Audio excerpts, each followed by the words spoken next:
So our glands in our endocrine system make a lot of our hormones that are, hugely important for things like our menstrual cycle. So our thyroid actually signals to our ovaries that it is time to stimulate the follicles in the menstrual cycle.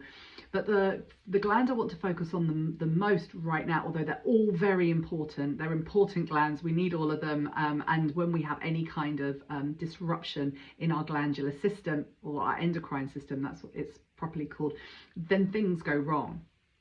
But the gland I want to focus on the most is our adrenal glands. Our adrenal glands are little triangular glands that sit on top of our kidneys, and they basically are responsible for creating our stress hormones. So we think about adrenaline, which is actually a neurotransmitter, and we think about the stress hormone cortisol. And lots of people are talking about cortisol these days. So cortisol is a stress hormone. The job of cortisol is to put sugar into your bloodstream and into your muscles so that you can run away from danger. But we don't want sugar in our bloodstream, because otherwise we're going to end up spiking our blood sugars and creating insulin. So we want to make sure that our bodies are as stress-free as possible. Another problem with this is that if we are constantly in a state of stress, and I'm going to talk you through that in a minute, what happens is that there is this message. There is a message that comes from the hypothalamus in the brain.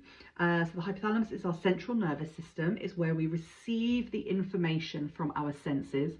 And also the hypothalamus central nervous system, there is also the pituitary gland, which is one of the glands in the endocrine system, but it receives messages via hormones from the body that tells us whether we're not in danger. So that would be an example of, I'm so hungry, I'm going to pass out. That would come as a chemical message to the pituitary gland.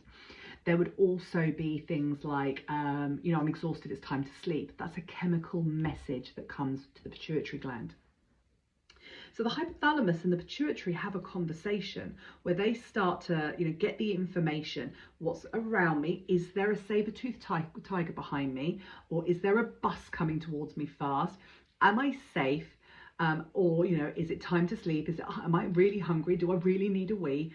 These messages will basically be interpreted by the hypothalamus and the pituitary as whether or not we are in danger. If we are in danger, they will send a message to the adrenals that says, please could you make cortisol? We've got to get out of danger. So we need that sugar to go into our bloodstream and into our muscles so that we can run away from the danger. And the adrenals will make the cortisol, and then they will send a memo back to the pituitary and the hypothalamus that says, I've done that, please switch off your message. So this conversation between the hypothalamus, the pituitary and the adrenal is called the HPA axis, or the hypothalamus pituitary adrenal axis.